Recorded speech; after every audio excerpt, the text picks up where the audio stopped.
Veníamos bien, otro programa de política, con la conducción de Rubén Bárcena y la producción de Natalia Ferrante. Producción general, sección 8 política, Infoplatense y Papercraft. Para hablar de este tema, de cómo es el tema de la comunicación política, cómo está el escenario político nacional, provincial, vamos a hablar con Mario Riorda. Mario Riorda es el presidente de la Asociación Latinoamericana de Investigadores en Campañas Electorales. Dirige la maestría de Comunicación Política en la Universidad Austral. Fue decano de la Facultad de Ciencia Política y Relaciones Institucionales en Córdoba. Es un activista de la comunicación política, tiene más de 15 libros escritos, da conferencias, va a estar acá en La Plata el 12, 13 y 14 del mes que viene, ya en unos días, en la Maratón con Paul, y vamos a conversar con él de todos estos temas. Mario, buen día, ¿cómo está? Hola Rubén, un placer, muy buen día, ¿cómo va? Bien, bien, acá justamente conversando contándole a la audiencia, digamos, cómo está empiojado el escenario político, cómo el gobierno ha sacado un par de spots, así tratando de encaminar la comunicación política a que están en gestión, están haciendo obras, pero digamos, tratando de tapar también el malestar que hay sobre el tema económico. Y cuando abría el programa yo le comentaba a la audiencia que hace pocos meses nomás, digamos, para el oficialismo era toda alegría, el presidente se encaminaba a una reelección casi segura y hoy en día están debatiendo internamente si por ahí que él no sea candidato y que la candidata sea Vidal. ¿Vos qué análisis haces de toda esta situación? A mí me gustó muchísimo tu definición de empiojado, ¿no? Si bien es un argentinismo, creo que representa gran parte de los que solemos ponerle palabras difíciles, solemos escribir. Daba una conferencia justo ayer y el título que le había puesto a la conferencia era competitividad e inestabilidad. Uh-huh. Y me parece que empiojado resume mucho más fácil, las dos cosas, a esos dos problemas, ¿no? O a esos dos juicios del contexto, de alguna manera, uh-huh, que es lo que ponía. A ver, la competitividad en la ciencia política es, de alguna manera, una definición bien interesante y que se supone siempre buena para los sistemas políticos. La competitividad significa que más de uno tiene chances de ganar, ¿sí? Uh-huh. Y aquí, en Argentina, obviamente, el sistema es absolutamente competitivo. Generalmente, la variable independiente del sistema político argentino, sobre todo desde que el sistema político y partidario se rompió en el 99 y eclosionó literalmente en el 2001, claro, fue el oficialismo de turno, ¿no? Uh-huh. El liderazgo dominante o predominante, más que dominante es la palabra que me gusta, era el ordenador del sistema político. Claro. Que también, o qué tan mal le iba el kirchnerismo, explicaba coherentemente las chances que tenía la oposición. Y cada vez que el kirchnerismo tenía un problema, ganaba la oposición. Exactamente, aquí en las legislativas lo mismo, las legislativas, exactamente. Aquí también pasaba lo mismo con el gobierno de Mauricio Macri. Sin embargo, es la primera vez que hay dos variables independientes que en este último tiempo, lapso, que de alguna manera tienen una importancia prácticamente equivalente, ¿no? Uh-huh. No tan solo importa qué tan bien o qué tan mal va el gobierno, y particularmente hoy le va un poco más que mal, le va muy mal. Esta semana ha sido una semana drástica para el gobierno, incluso estos últimos 15 días en particular, y también implica esto que sea correlacionado este descenso con la capacidad de articulación de una oferta adecuada en términos de competitividad, en términos de estrategia y en términos de lo que la gente está pensando por parte de la oposición, ¿sí? Claro. Entonces, todavía, aún frente a esta debacle que ha tenido el gobierno, que es de verdad muy preocupante, porque es una debacle que no solo se viene dando en una profundización de las percepciones económicas, incluso con consecuencias desastrosas como la pobreza, sino que esta debacle empieza de nuevo a constituirse como una debacle política, por un descenso de la aprobación del gobierno, por rumores respecto a que el presidente tal vez no tenga hoy la fuerza suficiente para ser reelecto. Ajá. E incluso en esta misma conferencia que contaba, gran parte de las preguntas que había del arco del sector agropecuario más importante del centro del país era básicamente si el presidente llega o no llega a fin de mandato. Es un rumor pésimo, es un rumor lamentable. Claro, de los escenarios posibles es el peor, porque digamos se corta todo el sistema. Es lamentable que exista, pero claro, quiero comentar que son preguntas habituales en el marco de un sector que literalmente representó el voto típico y fuerte de Cambiemos, claro, pero sí, además es un sector de élite económica importante, el sector agropecuario en el país. Entonces, esta es la gravedad donde la dimensión económica ha trasvasado ya a un concepto de gravedad social y ha trasvasado además a un concepto de gravedad política. Mario, vos sabés que A mí, conversando con otros colegas, siempre nos llama la atención cómo ha ido mutando en los últimos años la cuestión de la representación política, ¿no? Antes de comunicar. Digamos, durante mucho tiempo, digamos, tuvimos el rol central estaba puesto en los partidos, entonces había candidatos, había figuras, pero digamos, el factor ordenador era en los partidos. En el caso de Cambiemos, que es una coalición de partidos, digamos, está todo muy centrado en la persona de Mauricio Macri y en la oposición también, digamos. O sea, yo no sé si fue una construcción del oficialismo, digamos, de plantar una figura muy fuerte para polarizar, pero convengamos que, digamos, ahora es más importante el tema de las personas que de los partidos. Totalmente, el tránsito de cambio de siglo del siglo 2020 al siglo XXI, del siglo XX al siglo XXI, perdón, implicó básicamente la modificación de una percepción. Antes la política era personalista, siempre lo fue, pero eran partidos con candidatos o candidatas. Hoy la política son candidatos con o sin partido. Esto le llamamos nosotros hiperpersonalización, ¿sí? Pero además la hiperpersonalización no funciona sola, funciona articulada, haciendo una especie de sándwich, siendo bien vulgar en la analogía. El sándwich se lo hacen a los partidos políticos, ¿sí? Y por un lado está la hiperpersonalización o los hiperpersonalismos, y por otro lado los movimientos o el movimentismo, que es la capacidad articuladora que tiene la sociedad, generalmente en torno a un líder, pidiendo demandas concretas, que supera a los partidos políticos, que trasvasa a los partidos políticos, ¿sí? Y se constituye en el eje más importante de la representación. ¿Qué tiene de novedad esto? Que cuando se articulan movimientos es muy fácil ganar elecciones. Claro. El gran problema es que los movimientos se articulan en torno a personas, pero también frente a demandas concretas. Y cuando las demandas concretas no son satisfechas, los movimientos se desarman o tienden a diluirse, o como son amorfos, tienden a perder su forma original. Y esto no es un tema menor, porque en el siglo pasado los partidos políticos, aún frente a derrotas, aún frente a situaciones de mal gobierno, desempeño gubernamental, seguían manteniendo su identidad y seguían siendo elementos organizadores que le daban cierta estabilidad a los sistemas políticos y especialmente a los sistemas de partido. Hoy, con esto, la caída de un líder genera desplomes en términos de lo que podríamos constituir grandes procesos de frustración social, pero además desarma el proceso de representación que le dio origen para que llegue al poder. Entonces, cuando hablaba de competitividad, que la suplanté por tu empiojado, tenía que ver además con esta inestabilidad, ¿sí? Con esta inestabilidad en donde las representaciones son mucho más volátiles y en torno a demandas concretas y frente o articuladas con personas. Cuando las tres cosas se ponen en ebullición, empiezan movimientos, situaciones que literalmente suelen terminar en situaciones o escenarios impensables, ¿sí? Claro. No solo porque se dé situaciones tan extremas como la de Brasil, que aquí es bastante difícil de imaginarla, no digo imposible, pero bastante improbable. Sí, además socialmente ellos tienen otra construcción.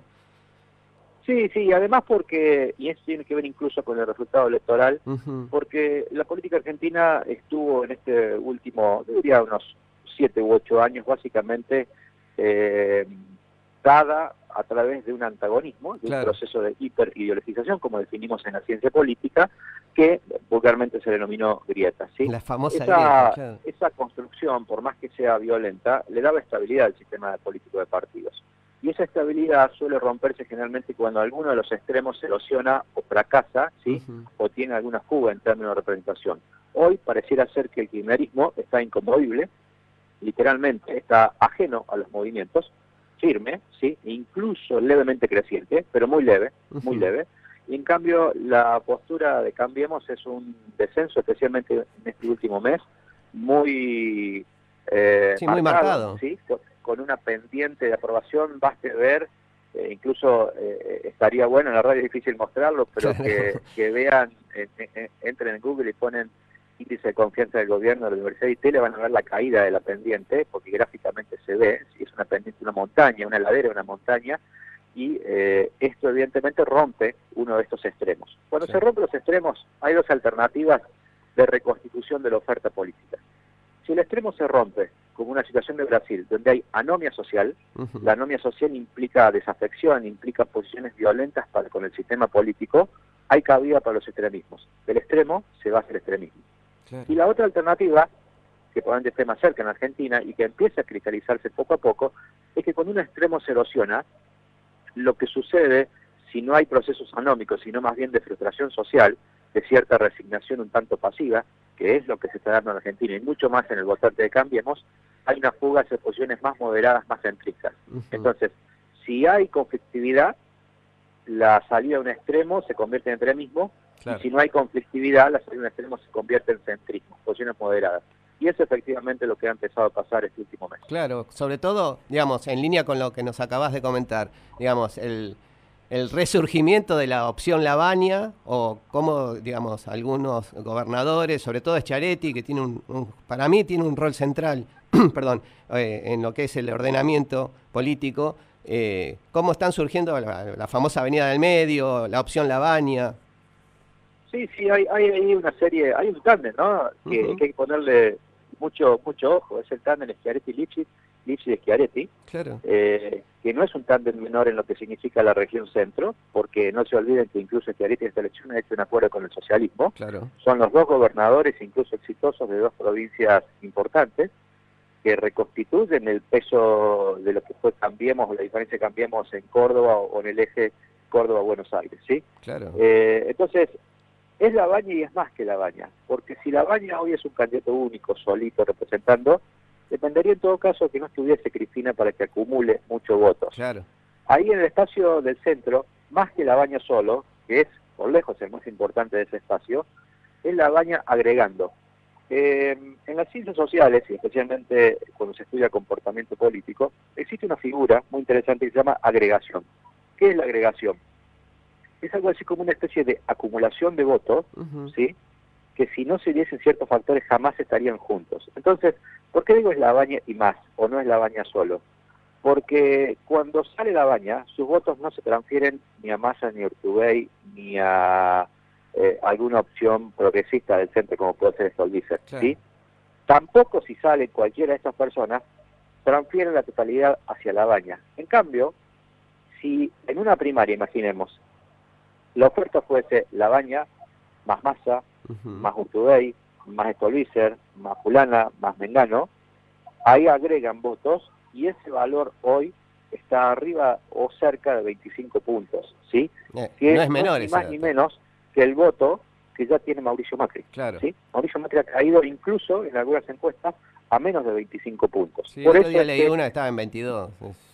En la zona, sí, bueno, zona peligrosa. peligrosa. El más que estoy viendo en todo el país, no son encuestas públicas, no tengo ni siquiera obligación de decirlas, pero en el promedio yo diría que está entre un 25 y un 23, ¿sí? Número más, número menos. Entonces no es que haya subido Cristina, el problema es que ha bajado Macri. Claro, cae Macri. Entonces esa diferencia es fuerte y cuando Lavagna se pone mano a mano, no logra llegar ni remotamente a esos valores. Pero cuando Lavagna agrega, en una hipotética primaria con estos números que digo, ahí sí, las chances que eran loquísimas, que eran impensables, que eran ciencia ficción de imaginar que en un balotaje, por ejemplo, no pudiese estar Cambiemos, hoy es una alternativa que hay que empezar a evaluar seriamente.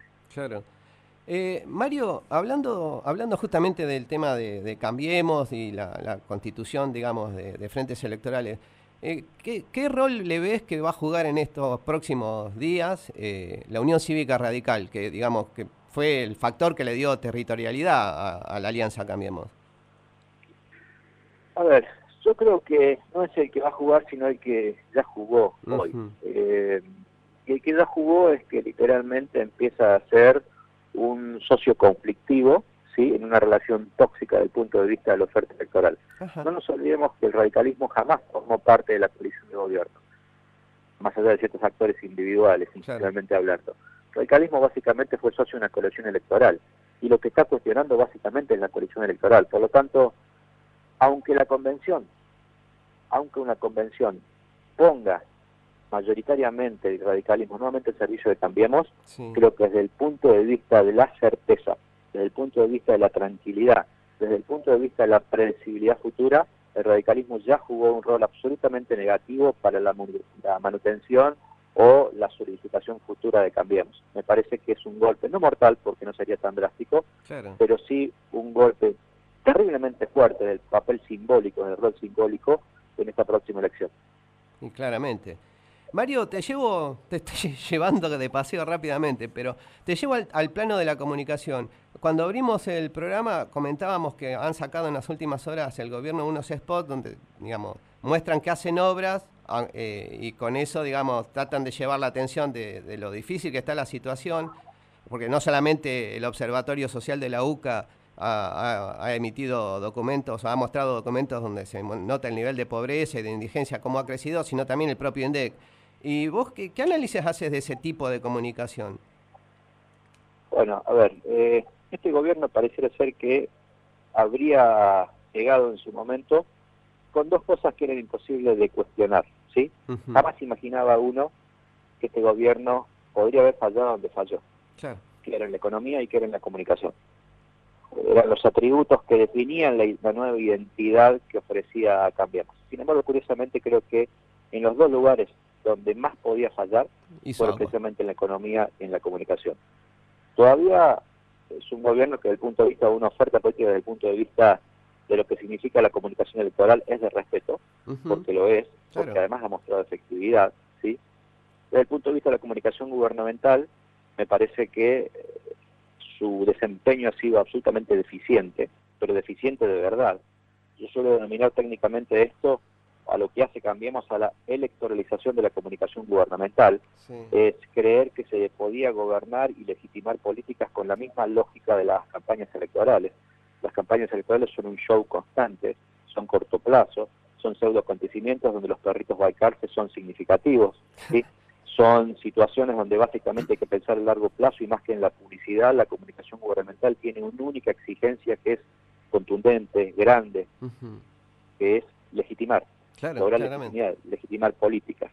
Y cuando uno analiza, o por ejemplo, podrías preguntarle a muchos colegas qué es lo mejor que hace el gobierno, generalmente en las encuestas de opinión pública que no tienen opciones, que son abiertas, que se responden con la primera respuesta a flor de labio que tenga el respondente, aparece prácticamente en un 50% nada, y en un 20%, pero el 50% no sabe, no contesta, y en un 20% nada.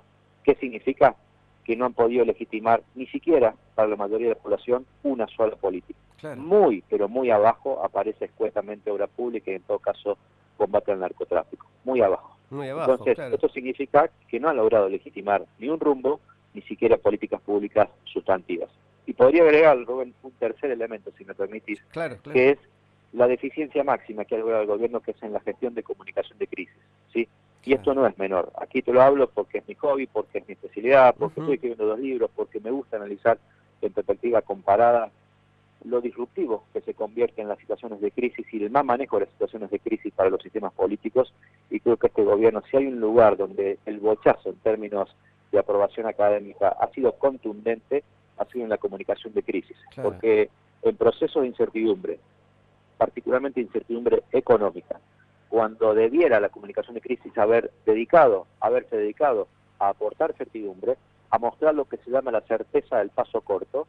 ¿Qué hago mañana? ¿Qué hago mañana si compro unos dólares, si me voy o no de vacaciones, si mi hijo lo cambio de colegio, si cambio o no el auto, si ahorro o no ahorro? El gobierno se dedicó básicamente a ofrecer nuevamente otro discurso electoral. Por eso también, a pesar de haber existido esto que llamo, que es una desvirtuación de la comunicación, que es la electoralización de la comunicación de gobierno, también existió, y esto es muchísimo más peligroso, una electoralización de la comunicación de crisis.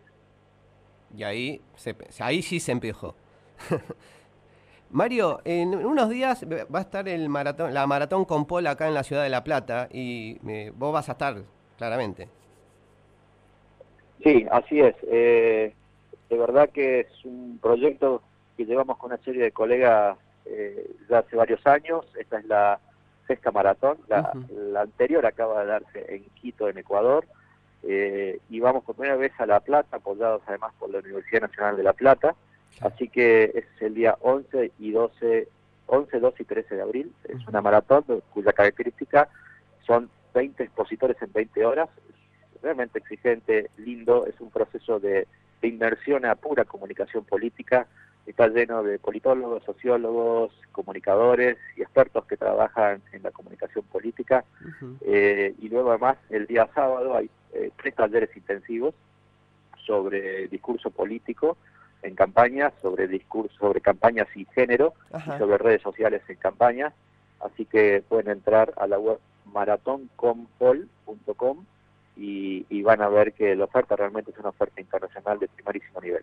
Sí, sí, y nos vamos a estar viendo porque ya con la productora ya nos anotamos para participar de la Compol, así que te voy a aprovechar para darte un saludo en persona.